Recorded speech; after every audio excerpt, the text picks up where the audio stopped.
নমস্কার, শুভ দুপুর। বেলি রান্নাঘরে আপনাদের সকলকে স্বাগত জানাই। আজকে আমি দুপুরে কি রান্নার আয়োজন করেছি চলুন আপনাদের কাছে একটু শেয়ার করে নিই। আজকে করেছি রুটি, আর আছে ভাত,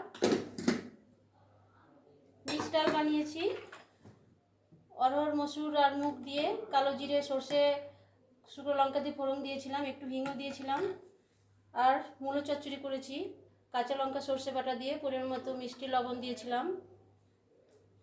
আর সর্ষে শাক আছে, এটাও শুকনো কালো জিরে ফোড়ন দিয়েছিলাম, কাঁচা লঙ্কা আর লবণ হলুদ দিয়ে এটা রান্না করেছি পরিমাণ মতো মিষ্টি দিয়ে।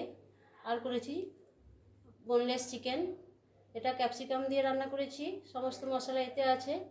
আমার এই রেসিপি ইউটিউবে পেয়ে যাবেন, বেলি রান্নাঘর সার্চ করবেন, পুরো রেসিপি ওতে দেওয়া আছে। আর আছে স্যালাড, মূলো কেটে নিয়েছি, পেঁয়াজ আছে আর লঙ্কা আছে। তো আজকে ছোট আয়োজন আপনাদের কেমন লাগলো কমেন্ট, শেয়ার ও সাবস্ক্রাইব করতে ভুলবেন না। আবারও পরের মেনুতে দেখা হবে। আজকের মতো নমস্কার, টাটা। সবাই ভালো থাকবেন, সুস্থ থাকবেন।